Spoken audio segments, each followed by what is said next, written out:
Bon, et ben bonjour, aujourd'hui je vais vous présenter 3 de mes coups de cœur de lecture.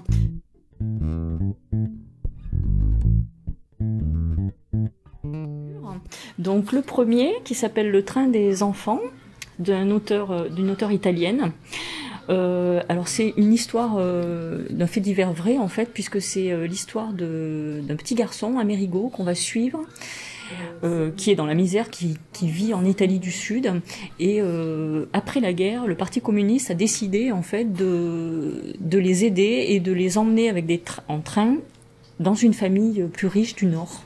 Et donc c'est ce petit garçon que l'on va suivre tout au long de sa vie en fait, et qui a évidemment quitté sa mère et sa famille en fait, et tiraillé entre sa famille du Sud et sa famille du Nord. C'est un très très beau livre, très bouleversant.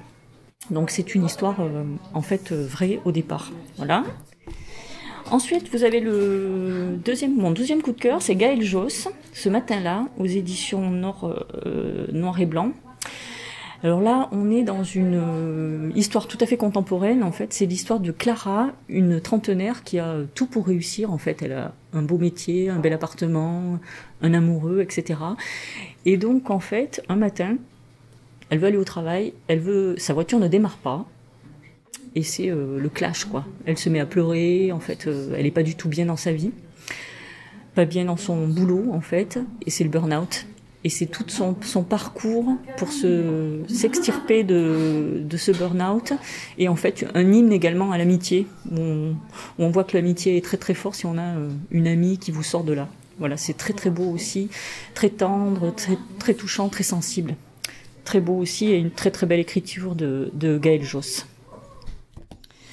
Et mon dernier coup de cœur, Yasmina Reza, Serge, drôle et ironique en même temps. L'histoire d'une famille juive, où il y a une fratrie, donc Serge, l'aîné de la fratrie, Jean, c'est le narrateur qui raconte l'histoire, et la petite sœur Anne. Et en fait, cette fratrie, la fille aînée de Serge, va décider d'aller à Auschwitz. Elle veut absolument aller à Auschwitz sur les traces de ses grands-parents, de ses arrière-grands-parents. Mais cette famille, ils sont toujours en train de se déchirer en fait. Et à Auschwitz, ça va être l'horreur. Ils sont toujours en train de s'étriper, Serge est bougon et toujours ça va jamais. Il y a des scènes vraiment très cocasses où ils se disputent tout le temps, quoi. En fait, et quand on sait que c'est à Auschwitz, c'est assez ironique dans l'histoire, mais c'est drôle et en même temps ça fait ressortir des choses de la société en fait, où on se rend pas compte de ce qu'on fait quelquefois, et c'est pas très respectueux on n'est pas très respectueux des choses. C'est très très chouette. Si vous voulez rire un petit peu et en même temps être sur la corde raide, c'est très très beau.